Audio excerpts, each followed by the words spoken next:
அஸ்ஸலாமு அலைக்கும் வரஹ்மத்துல்லாஹி வபரகாத்துஹு.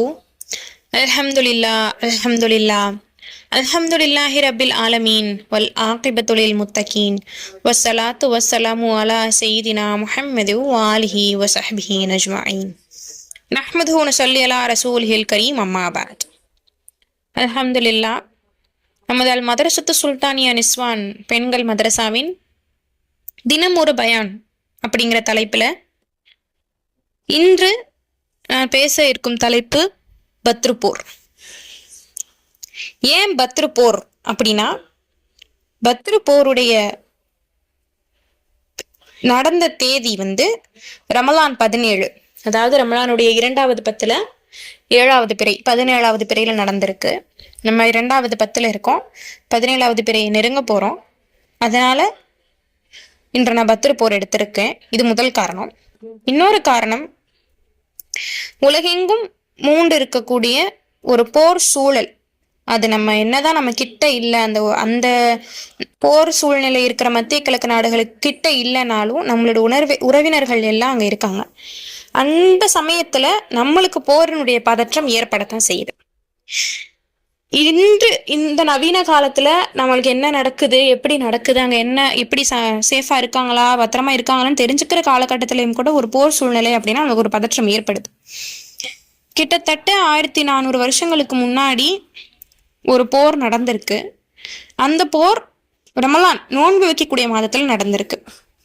அது முஹம்மது நபி ஸல்லல்லாஹு அலைஹி வஸல்லம் அவர்கள் எப்படி நடத்தியிருப்பாங்க, என்னென்னலாம் அந்த போர்ல நடந்துச்சு, அதோடைய பின்னணி என்னன்றது தான் இந்த பயான்ல நான் சொல்ல போறேன். பத்ர் போர் அப்படிங்கிறது ஹிஜ்ரி 2ஆம் ஆண்டு ரமலான் மாதம் 17வது நாள், நான் ஏற்கனவே சொன்ன மாதிரி இந்த தேதியில நடக்குது.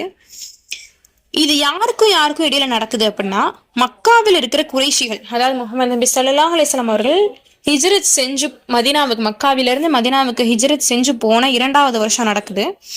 அதுல மக்காவின் குறைஷிகள் என்னதான் முஹம்மது நபி ஸல்லல்லாஹு அலைஹி வஸல்லம் அவர்கள் ஹிஜ்ரத் செஞ்சு போனாலும் அவங்கள கொல்லணும், அவங்க இருக்கக்கூடாது, இப்படி ஒரு தலைவர், இப்படி ஒரு ஆள் உயிரோடு இருக்கக்கூடாதுங்கிற நோக்கோட போர் செய்ய கிளம்புறாங்க. இது மக்காவில் இருக்கிற குறைஷிகளுக்கும் மதீனாவில் இருக்கிற முஸ்லிம்களுக்கும் இடையே நடந்த முதல் முக்கியமான போர். முஹம்மது நபி ஸல்லல்லாஹு அலைஹி வஸல்லம் அவர்களோட தலைமையில 313 தோழர்கள்னா யாருன்னா சஹாபாக்கள் கொண்ட சிறிய முஸ்லிம் படை என்ன பண்ணுது, 1000க்கும் மேற்பட்ட பெரிய போர் வீரர்களை கொண்ட குறைஷி படையை எதிர்கொள்கிறது. 313 1000, நீங்களே பார்த்துக்கோங்க, கிட்டத்தட்ட 3 மடங்கு அதிகமா இருக்கிற ஆட்களை எதிர்த்து போரிடுது. இந்த போர், இதுல நம்ம முக்கியமா என்ன தெரிஞ்சுக்கணும் அப்படின்னா, போர் எதுக்காக நடந்துச்சு அப்படிங்கிறது தான். இது உண்மைக்கும் பொய்க்கும் இடையில நடந்த போர்னு சொல்லலாம். அதாவது குறைஷிகள் முஹம்மது நபி ஸல்லல்லாஹு அலைஹி வஸல்லம் அவர்கள் நம்மளுக்கு இஸ்லாத்தை பத்தி எடுத்து கூறும்போது, இவர் பொய்யர், இவர் அவர் சொல்றது எல்லாமே பொய் அப்படின்னு சொல்லி ஒரு சூழ்நிலை ஏற்படுத்தி அவர் மேல இவ்வளோ ஒரு வன்மம் வச்சு அவர்கள் ஹிஜ்ரத் செஞ்சு போன பிறகும் கூட தொடர்ந்து போய் அவன் போரிட்டு கொல்லணும்னு நினைச்சாங்க. இதுல நம்ம என்ன தெரிஞ்சுக்கலாம் அப்படின்னா, எண்ணிக்கை முக்கியம் கிடையாது, ஈமான் தான் முக்கியம் அப்படிங்கிறத முதல் விஷயமா நம்ம இந்த பத்ர் போர்ல இருந்து தெரிஞ்சுக்கிறோம். இப்ப இந்த போர்ல இருந்து இந்த போர் என்ன பின்னணியில நடந்திருக்கு அப்படின்னா, ஹிஜ்ரத் செஞ்சு போனதுக்கு பிறகு, மக்காவிலிருந்து மதீனாவுக்கு அங்க இருக்கிற முஸ்லிம்கள் கொஞ்சம் கொஞ்சமா ஹிஜ்ரத் செஞ்சு போன பிறகு, மக்காவில இருந்த குறைஷிகள் ஆயுதம் தாங்கியவர்களாக மதீனாவுக்கு 80 கிலோமீட்டருக்கு அருகில பத்ர் அப்படிங்கிற ஒரு இடத்த இருக்காங்க. அவங்க அந்த இடத்துல இருக்காங்க. அங்கிருந்து அவங்க முஸ்லிம்களை கொல்லணும், முஸ்லிம்களை இருக்கக்கூடாது அப்படிங்கறத நினைச்சு போரிட வராங்க. இப்ப முஸ்லிம்கள் போரிடுறாங்க. எதுக்காக போரிடுறாங்க அப்படின்னா, தற்காத்து கொள்றதுக்கு, அது தங்களை தாங்களே காத்துக்கிறதுக்காக போரிடுறாங்க. அவங்க போரை இனிஷியேட் பண்ணல. இது இன்னும் சொன்னா, அவங்க போரை ஆரம்பிக்கல, தன்னைத்தானே காத்து கொள்வதற்காக அந்த 1000 பேரை எதிர்த்து மதீனாவின் முஸ்லிம்கள் போரிடுறாங்க. இதுல இந்த 313 சஹாபாக்களும் போரிடுறாங்க. இதுல இருந்து 2வதா நம்ம தெரிஞ்சுக்கிற விஷயம் என்ன அப்படின்னா, நம்ம முடிஞ்ச அளவுக்கு அல்லாஹ் மேல தவக்கல் வச்சு பொறுமையா இருக்கணும்.